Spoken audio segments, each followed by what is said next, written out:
Hey guys, it's Patrick Rivera here out in Bangkok, Thailand at the Sheraton Grand Sukhumvit here with Kieran Walsh Nailed it. from Canberra, Australia. Canberra.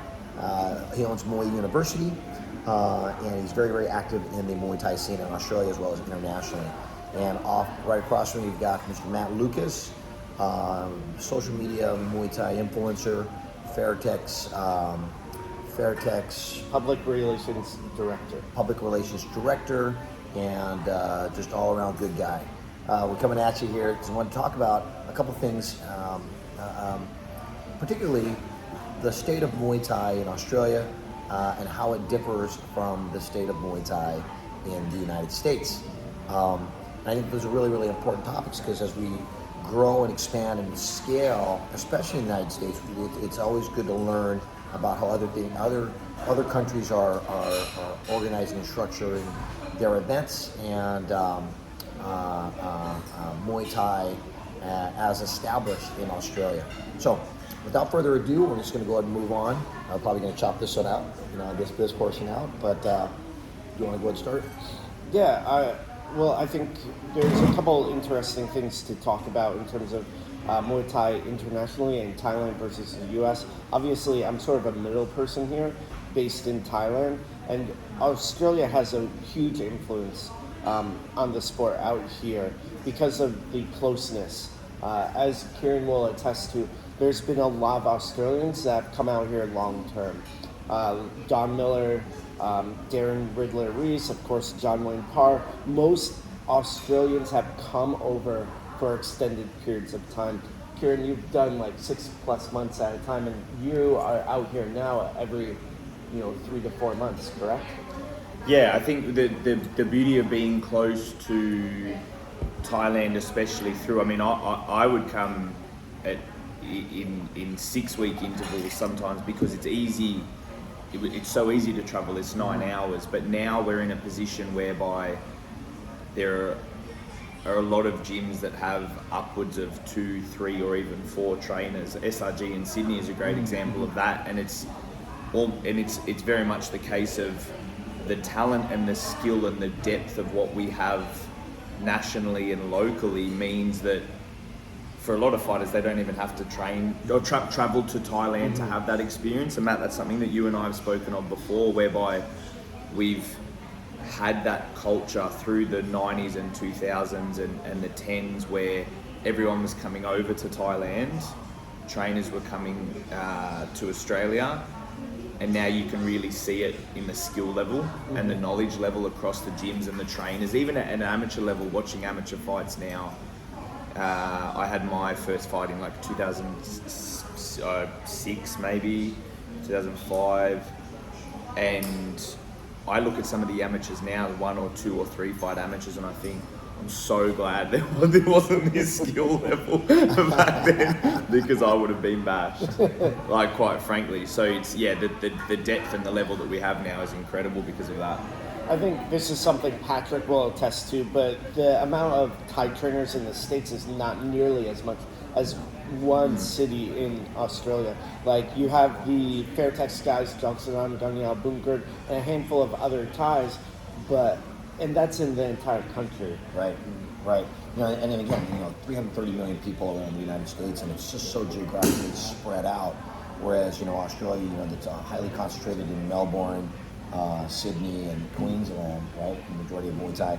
Where in the United States, we've got the majority. Of course, we have Fairtex, the Fairtex lineage of the San Francisco Bay Area. Also, Fairtex when they were formerly in Phoenix. So both have a very active scene with good styles. But outside of that, now Concept's got his own gym in New Jersey. So he started to put out guys. But other than that, Malapit's doing his own thing in Central California, in Fresno. But a lot of these guys now have become entrepreneurs and business people, like Consac and Malapit, as opposed to trainers.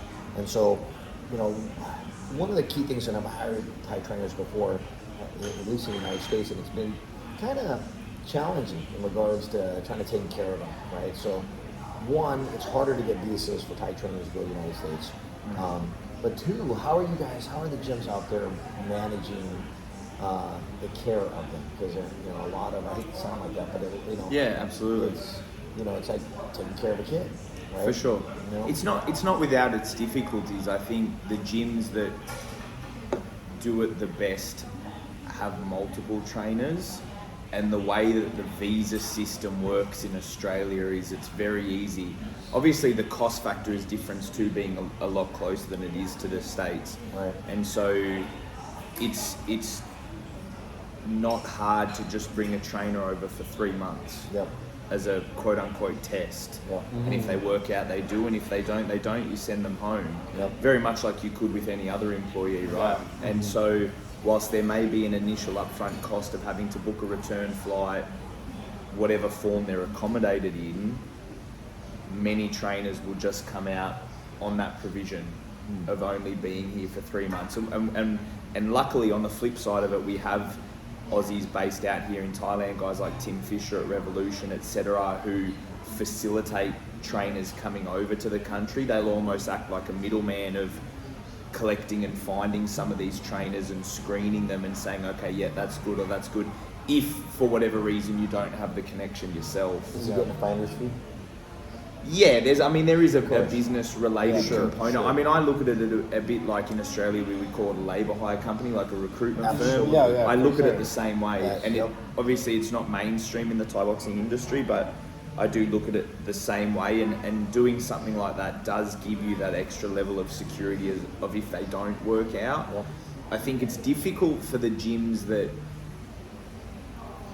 haven't been a part as much of quote unquote Thai culture and learn what the trainers are like and their behaviour, and we would call them, I would refer to them as homebodies. They very quickly and easily miss Thailand. And That's like 3 months is perfect. being able to know and manage those things is important. Sometimes they can get caught out when they're gym owners who don't quite understand these little intricate bits. Yeah, right. There's no some-tum, basically. Right. And the trainers switch off Yeah. and la la la la la. So One of the huge headaches that I had when I took Stamp for 2 weeks to the States, we're there for 3 days. Our third day there, I'm like, we're in America.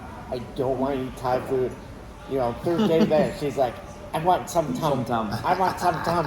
I'm like, bro, I've never seen you eat some tum in Thailand. Yeah. She's like, some tum. And then, of course, we go somewhere to get some tum, and it's terrible. Yeah. Right. I was like, bro, you see, this is not. Where'd It's you get not the some same. where'd you go? Chicago? No, we were in like San Jose, right outside of Anskin, and it was like some Chinese, like international, Asian food, and they were like, "Oh yeah, we have some tum," and it was super bad. It was good Thai terrible. restaurants in San Jose, though. Yeah, but That's interesting. Right. I mean, Right, that's that's one the of those point. things though that like the Thais really care about. Yeah. The food, Right. I think having multiple trainers there helps a lot. And Australia Australia was built on being a multicultural country, and cities like Sydney and Melbourne especially. You take Sydney, for example, and you go to Thai town, and there are Thais everywhere. They're not that far removed from home in respect of if they have plenty of Thais around them. A place like where I'm from, Canberra, obviously the community is going to be much small. It's made up more so of Lao and Canberra. You go to the like my local temple, and they're Lao or Cambodian, and they're all a bit of a mix. But some of the bigger cities like Sydney has Thai town, which is great. You can go there on a Friday and Saturday night, and it's just pumping full of Thais. You go to Melbourne. Melbourne recently just had a really big, they're about to have a big Thai music festival. Like there's a big community there as well. So at the very least, there's that there too. Yeah, that's a huge advantage for you guys, just being so close to Thailand. That makes total sense. Again, we talked about it. It's like Brazilians, in jiu-jitsu, and it's so easy for us to get on to Brazil. And vice versa. It's interesting that Brazilians easily get visas. And I'm like, I don't know why it's so hard to get visas for bringing in Thais. One thing that I'm interested in, Patrick, I guess, is, looking at Australia and what's come out of it, what do you think Americans can learn from the Australian Muay Thai scene? And vice versa. I'd want to ask Kieran, what do you think, Australia can learn from the American Muay Thai scene? So I think that the big thing is just kind of looking at the infrastructure on pros. Like with the United States, we have this massive amateur, just because of the way that the sanctioning bodies are, and just because of the commissions, the state commissions are, and the various sanctioning bodies, and all these different moving pieces. It's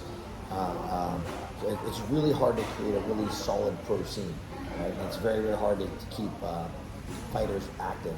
And what we're seeing is, like in Australia and the UK, is you guys have kind of the opposite. You guys have a huge pro scene, but a very, very small amateur scene. And one of the things that we talked about is, how much pros in the United States are asking for versus what the expectation is for pros in Australia. How much is a starting pro making?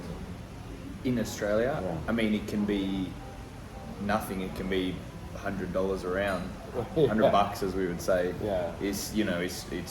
I mean, even the top purses are not what you would consider, quote unquote, good money.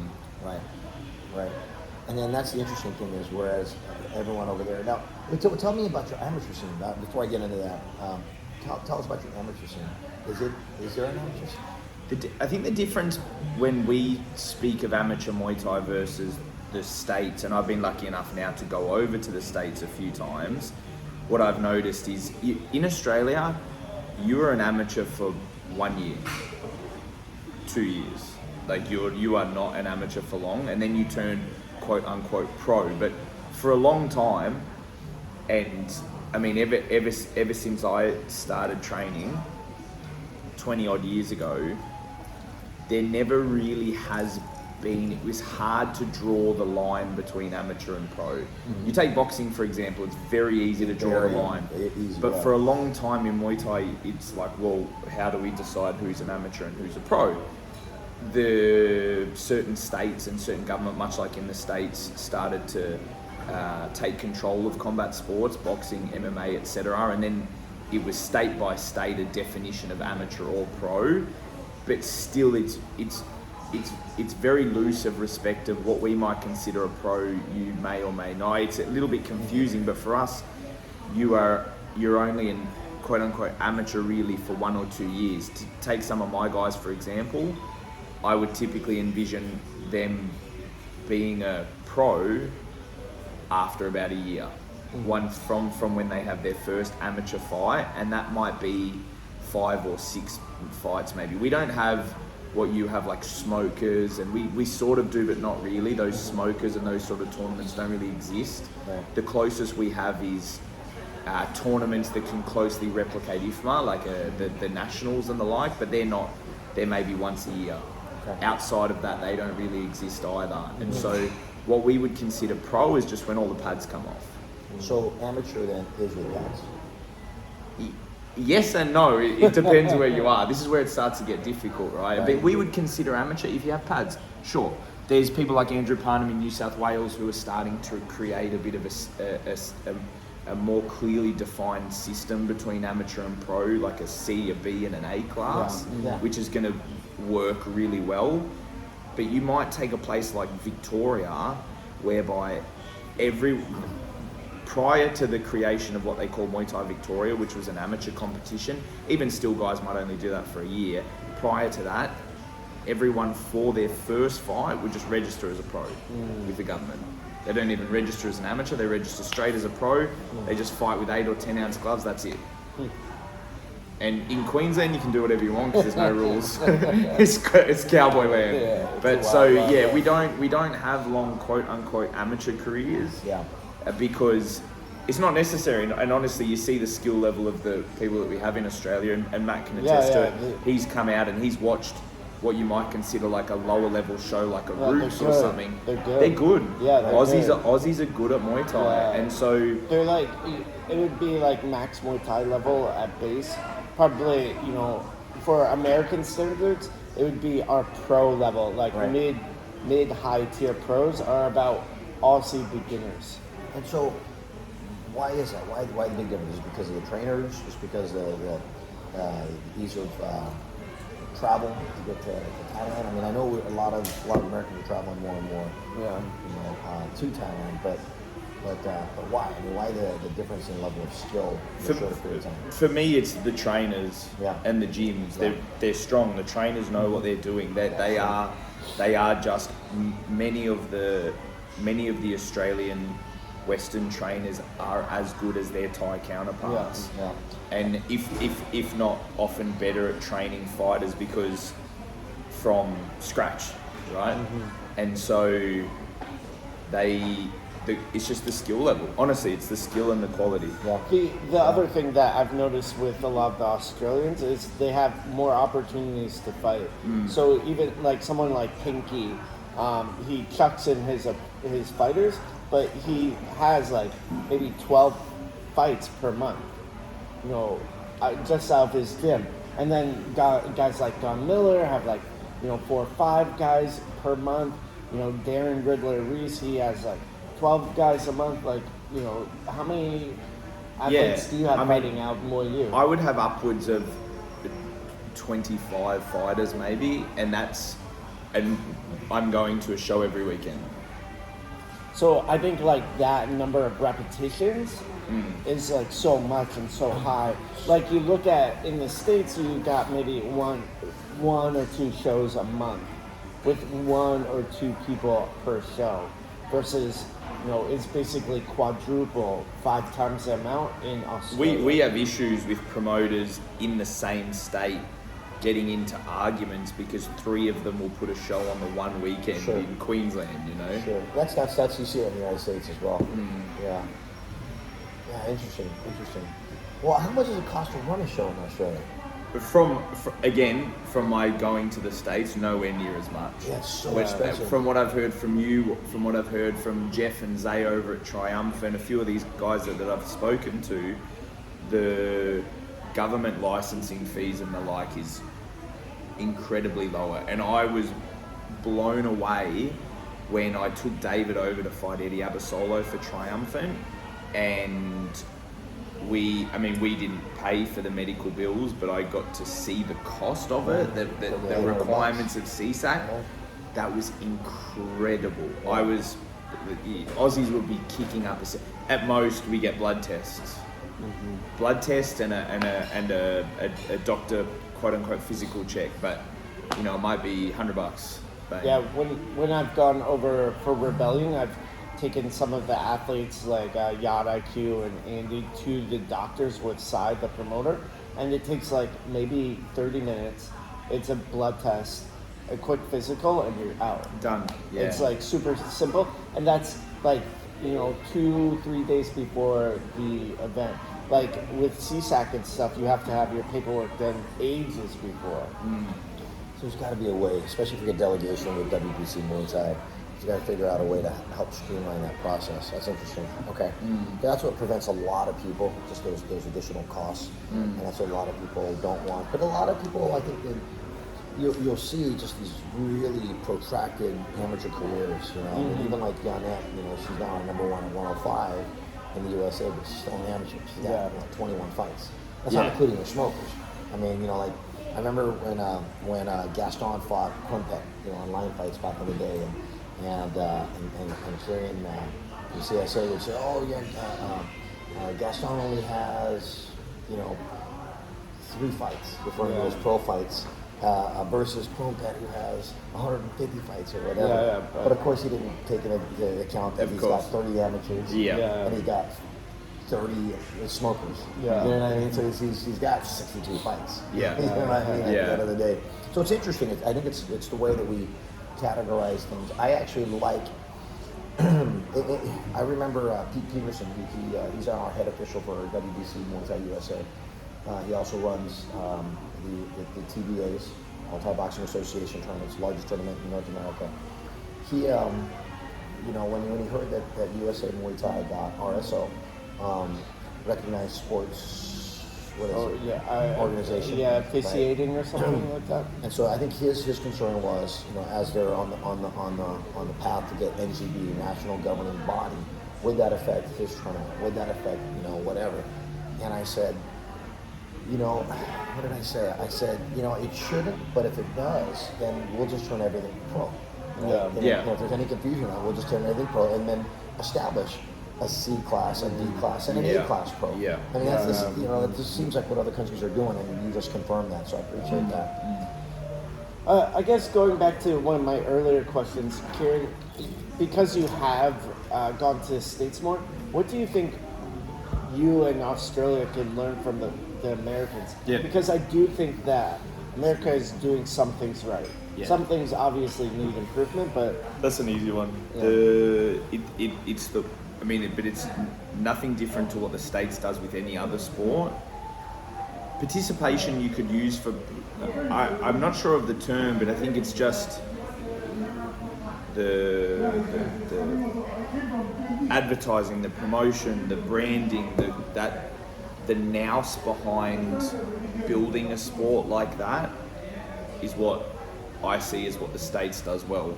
And so that might be at a gym level, that might be at an athlete level from their personal branding, it might be a few of those things.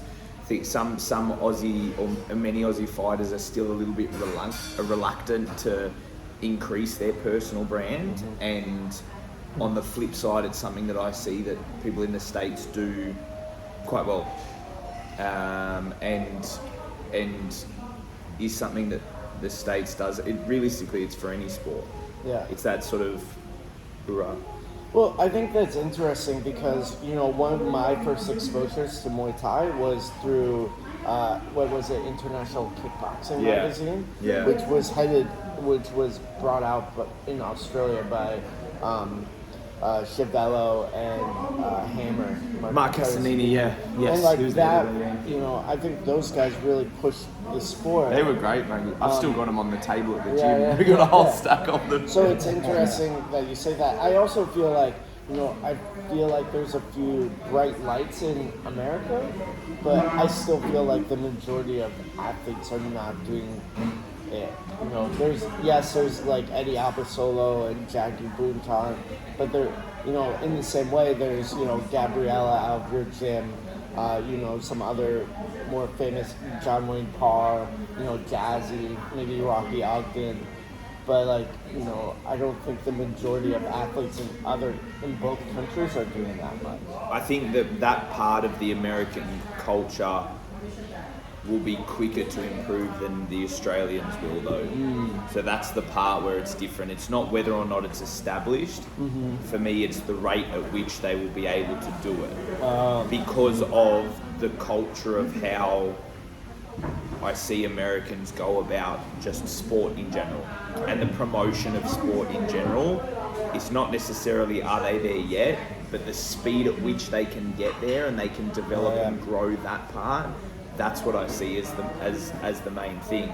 And you couple that with what I see with things like what you're doing, Pat, with youth participation. When you take those two sort of things and you look 10 or 15 years down the road, you see a huge opportunity. But with that, as a note to anyone who is watching this that is in the States, is an absolute need to make sure that you can handle that by having the appropriate skill. And in my opinion, that means for a number of leading people in the States, because I don't think the skill level is quite there yet, to come here, to come to Thailand. More so, and spend more time here, or Long-term. export the people like Walkiao out of Phuket Fight Club. Or you've got guys like TJ the Thinking Man, you've got some of those guys. Lean on them. Lean on the guys that really have, plus send more. Because I think you've got to, if you do look 10 and 15 years in the future, and you could have this huge pool of people training and fighting, and look at jiu-jitsu in America now, right? It's everywhere. You could have the same with Muay Thai. Yeah. So, but the difference between the two sports is, like you say, how many Brazilians are there in the States versus how many Thais are there in the States, or vice versa. I think that's the part that needs to be watched carefully, though. Yeah, that's a good point. I think going back a little bit, what you were saying about the speed in which things are picked up, I actually agree with you, because I was thinking about it. I was like, oh, MMA. You know, like every MMA fighter knows how to promote themselves. Right. It's just part of the culture of the sport. The Americans, boom, they're on it. Bang. Yeah, but the Australian MMA scene, like, I don't know. Yeah, I don't know. I don't really. Yeah, if you don't know, then I assume culturally they're not doing it. And there's some great promotions in Australia, Hex and a few of these others who do a good job. Mm-hmm. But I don't think they do it as well as the Americans. Yeah, and there's obviously some differences culturally in the sport between MMA and Muay Thai, but it is something we can sort of take a look at as sort of a case study a little bit. Absolutely. Interesting. Well, now, after living here for 7 years and knowing how the scene is in the United States and how it's evolving, how it's grown just over the last 5 years, right? And talking to guys like Kieran and traveling back and forth to Australia, what do you see that we can do immediately for short-term or long-term results? You know, short-term action or long-term results. What do you see us able to do? Yeah, I would totally back up what Kieran was saying. Like, you basically need two things. You need people coming out short-term, and you especially need people coming out long-term. And then you need the long-term people to be going back. So it basically needs, like, there's very much established bridges between Thailand and Australia. Sure. That is not the case with America and Thailand. You know, there needs to be more like highways between the two. So you need people like, say, Jaleel, who's been out here for 4 years doing well, to be able to go back to Ohio, to his home state, and be teaching the kids there. Even if it's, whatever it is, he goes back, he does a seminar, okay, that boosts the level dramatically.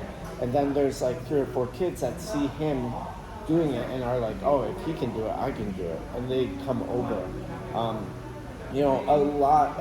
I think there's some level of short-term stays out here, which is good, but without the depth of infrastructure, like as in Australia, there's not going to be the same understanding. Right. Like if, say one of Kieran's students comes over here and fights, at Bangla or whatever, Kieran will right away know, oh, this is the level, this is what's going on, like, blah, blah, blah. Like, this is about the purse size, this is the gym, this type of fight, everything. Whereas, a lot of trainers in the States, oh, you fought at Bangla, or they think, oh, you fought like a big stadium in Thailand. You're not gonna tie it. First round. And like that is not the case. Right. Like it's right.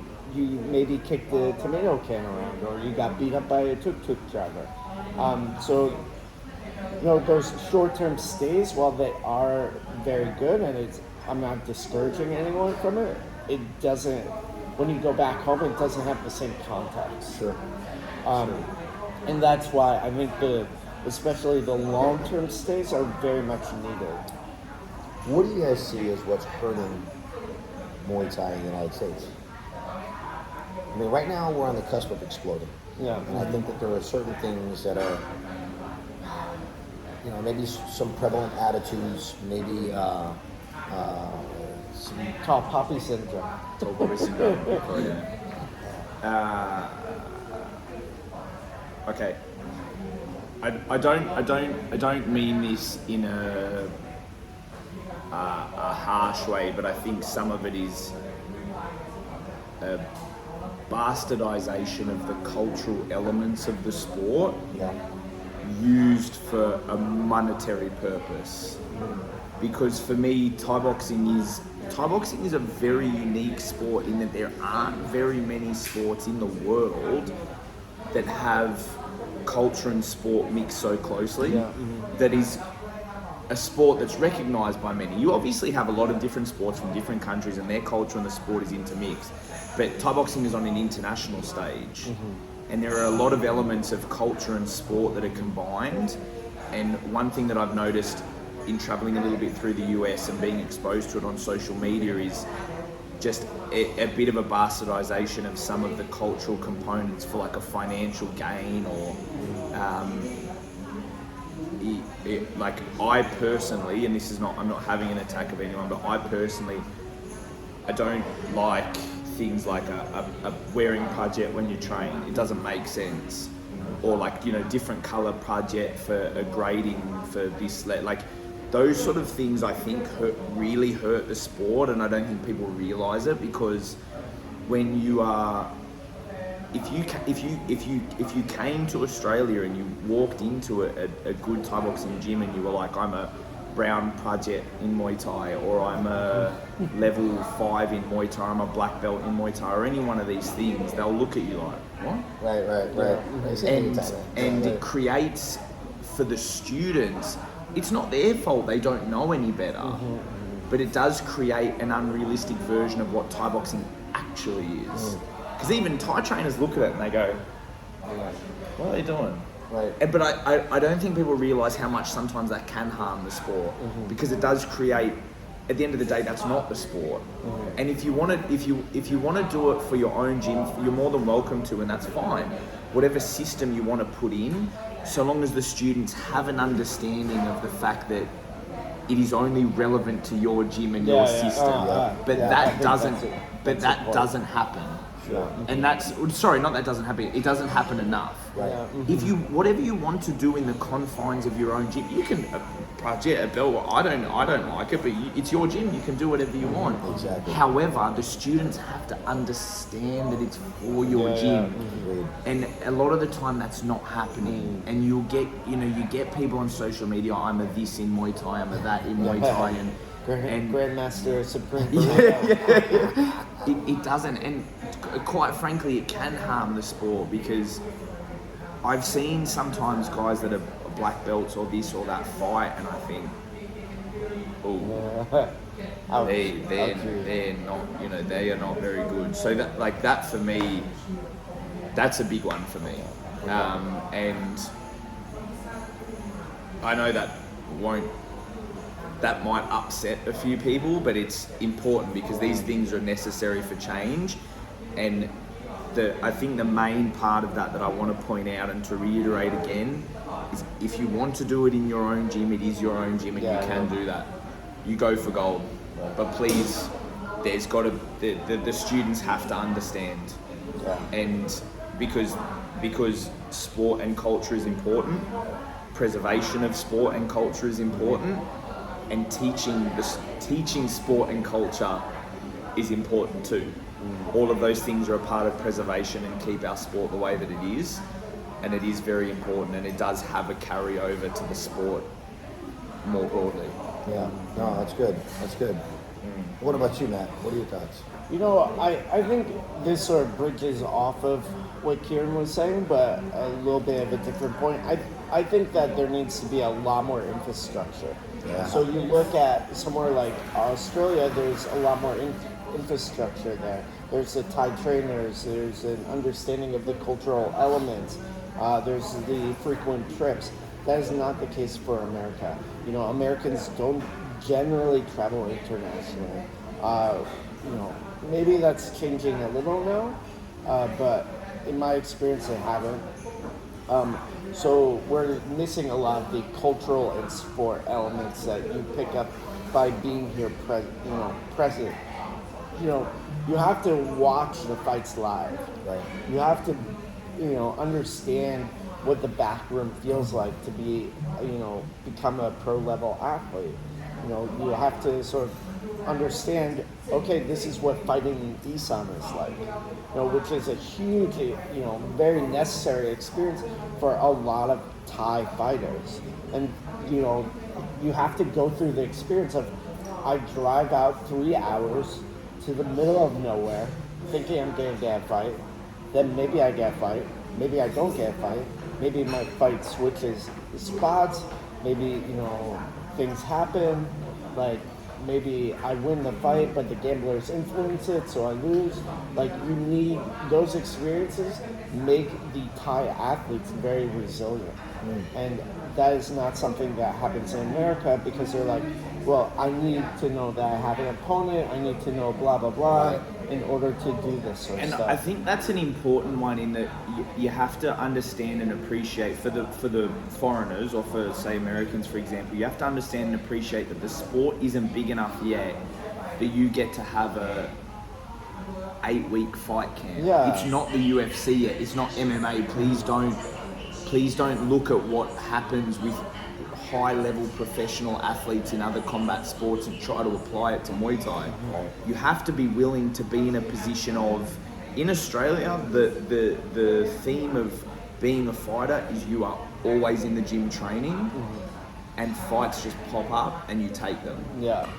And I think it sort of bounces off, Matt. It's separate to the Isan thing, but the same thought pattern and the same thought process in, stop trying to have an opponent 8 weeks matched in advance, know their Instagram handle, what their height is.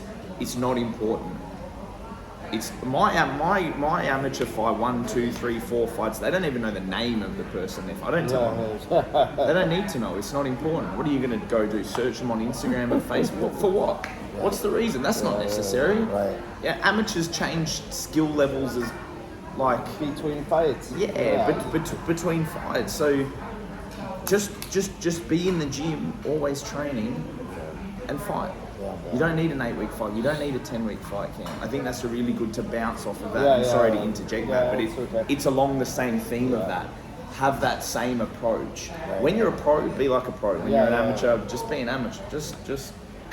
Yeah, it's really not, a lot of the athletes in America at least are not professional. Right. A professional means you have built a livelihood off this sport. I'm a professional in the sport of Muay Thai. You are a professional. You are a professional. The majority of my income and my livelihood comes from the sport. It's a variety of different jobs, working at Fairtex, working at Lumpinee, doing freelance reporting, but I am a professional in the sport. You have gyms. A lot of the athletes, however, are not professional. Even if you are fighting at a professional level, if your income and your purse size is not covering your daily, expenses, it's not like a real thing, you are not a professional. You have a serious hobby that maybe can get you to a professional level, but just in terms of economics, I think, bro, you're not professional. and if you are in the States, and we had this you mentioned to me the other day that sometimes a restrictive thing can be purse sizes. Yeah. So guys, if you're in the States and this is your first or second or third professional fight, and you're asking for US $2,000, $3,000, $4,000, cut it out. Yeah. That's not helping your career. In Muay Thai, I'm sorry, but that's not helping you. It's good. It's just stop it. Don't. It's not. I mean, first of all, you better be making a lot of money for the promoter. But secondly, cut it out. It's not helping. Yeah, no, this is really good. A lot of things that I also see that are that's preventing the growth. I mean, it goes back to infrastructure. Is it's very hard, and like you said, Kieran, earlier. It's the lines are blurred in the United States and how you differentiate what somebody that's doing a point Muay Thai or PKB versus amateur versus pro. And in California, everyone's clamoring for, hey, no shin guards, no headgear at 3 fights at amateur. So how do people know and understand what the difference between, what is pro and amateur, right? And for me, personally, and that was kind of like my whole thought about being part of USA Muay Thai and WBC was to kind of bridge those two kind of philosophies. One would be amateur Muay Thai, fully padded. Fully padded, get the experience, maybe fight 12 times in a year or 10 times in a year with a mixture of regular shows and tournaments. And then after a year or two, take all of them off, and then you fight pro.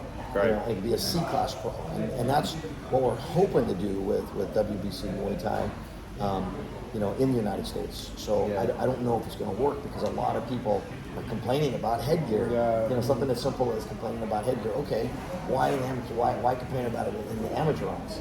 Just turn pro. Yeah. Or just who cares? Just fight. Just fight. Just fight. Who cares? Right. Let's not. You're not. You know. Just come on, guys. Yeah, you're not Michael Jordan, like playing for the, you know, the Bulls for the World Championship. Yeah. Just fight. You're a peewee kid. Headgear, no headgear. You know, this, that. Your lucky shorts, not your lucky short. It doesn't matter. Just fight. When you're an amateur. Yeah. When you're a pro, yeah, fine. We can have some of those discussions. When you're an ami, just get the experience. The sport's not big enough to act like that. So in shows in Australia, are they, because, you know, I mean, we talked about this also, like in the United States, they tend to spend a lot of money on production, and it's an amateur show.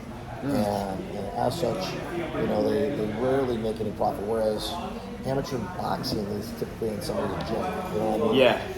And they're racking up 200 fights before they go pro. So how is that in Australia? I mean, we can have that issue sometimes in certain states, but I've been pretty vocal on podcasts about treat amateurs like amateurs and pros like pros. Yeah.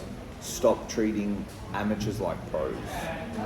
Amateurs don't need fireworks and fireworks I like and a ring walk and music, and it's absolutely not necessary because at the end of the day, they're just an amateur fighter. What you should be doing is sitting in a basketball stadium on a plastic chair, watching the fight before you, Thai stadium style, waiting for the MC to call your name with no walkout music, and you walk up and you get in the ring and you fight and you get out.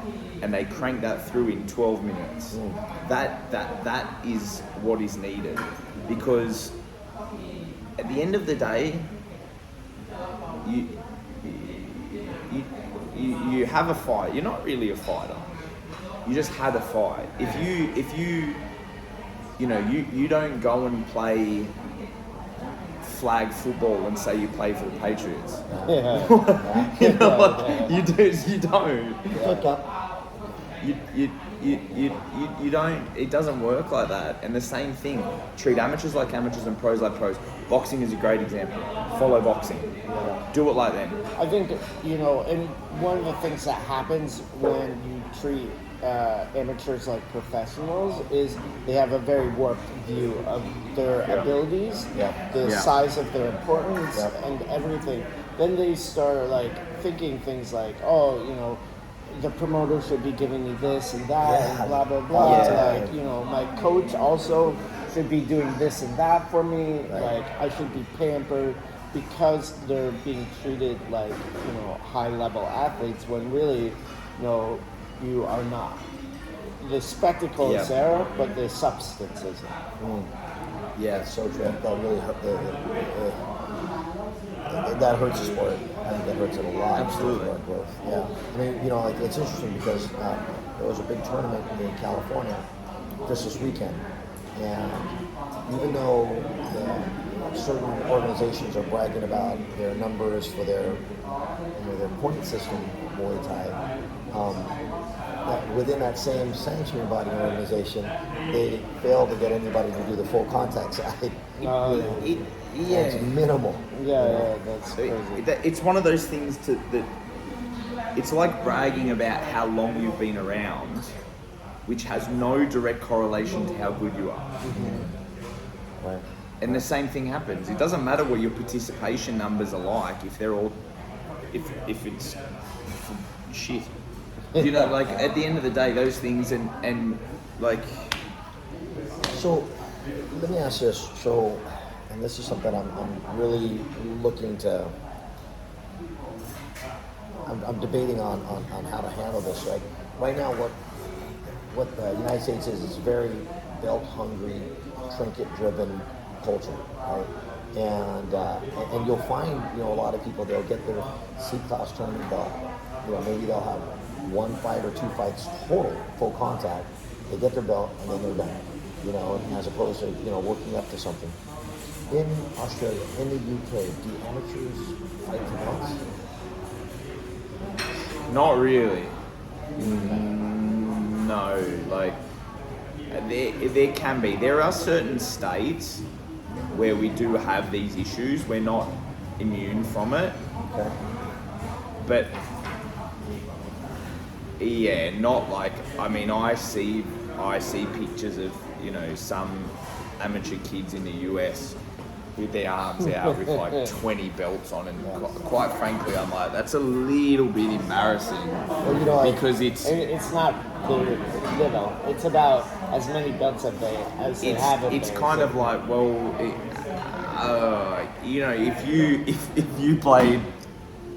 if you came out with all of your Pee-wee football medals, or like it's sort of, that's what I see the equivalent of it all. Or like, this is my C grade runner-up one, and this is my D grade, like bragging. It's literally only because it is a belt. Right. Yeah. And so it's the image of it being a belt. We are not immune to that by any means. And I think it's just, for me, belts is, and at the moment, it's obviously the WBC is the belt to have outside of it. When you look at like an international concept, you have some other bodies and what have you, but the WBC is the one to have. And you know that if you hold that belt, that you can consider yourself definitely one of the better guys in whatever that division is, or that whatever. Not, I was the Saturday evening Southern Idaho like classic champion. Potato It's king. just, I think that they definitely need to get away from that. Sure. I agree, and that's something we're working on for sure. Yeah, interesting. All right. Any other thoughts on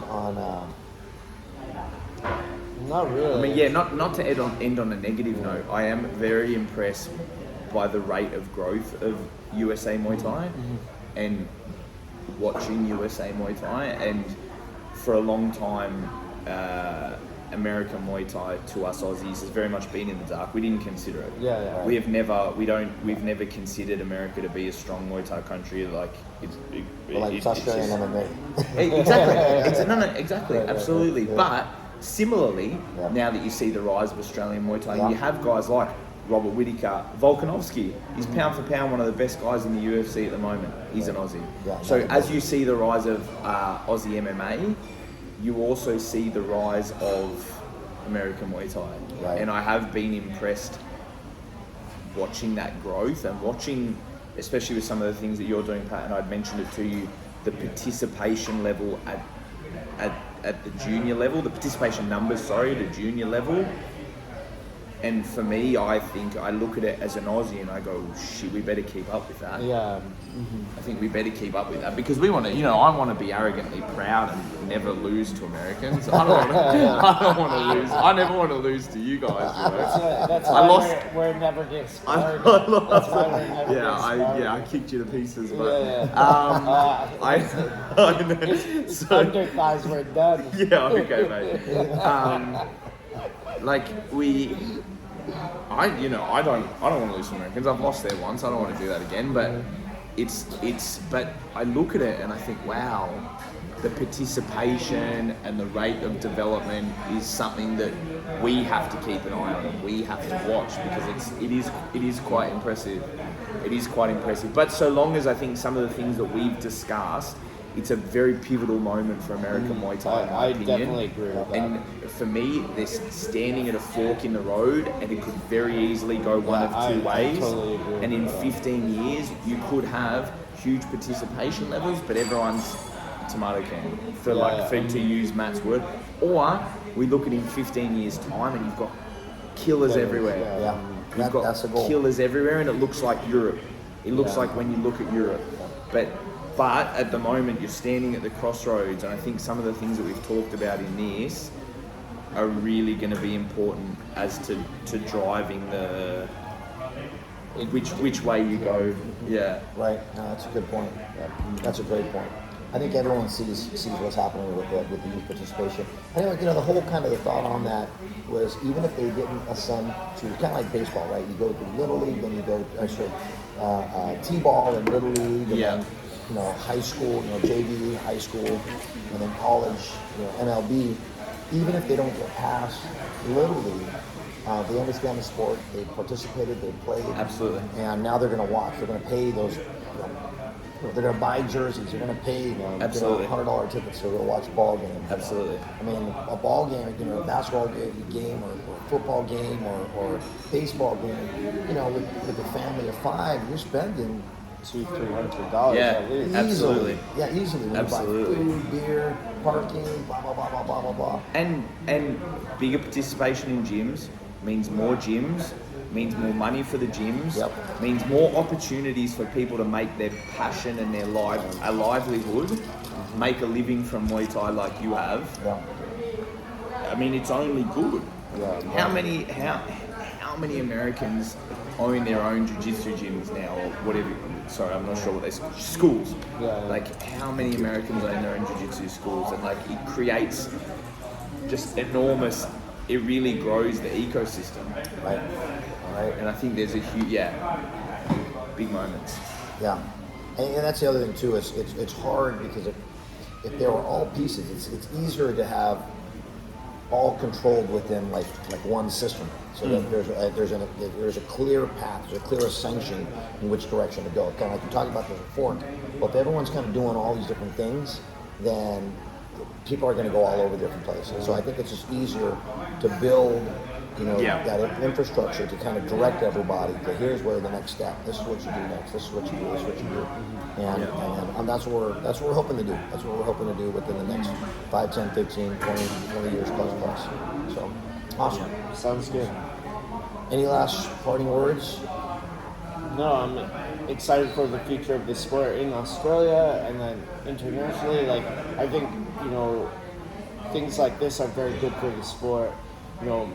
I'm starting to know more Australians, and I feel like because of that, more Australians are starting to learn more about American Muay Thai. So it's good. I think there's a bright future ahead for the sport. Excellent. Very good. At Matt Lucas Muay Thai, Patrick. at Valor MT, at Kieran Muay. Very good. All right, guys. Thanks very much. Thank you, Kieran. Thank you, pleasure. Appreciate Thanks, you. man. I appreciate it. Thank you very much. A lot of big things popping, so we appreciate everybody tuning in. We're looking to do big things within the next year and everything moving forward, 2023 and beyond. Muay Thai all the way. Swadika. USA.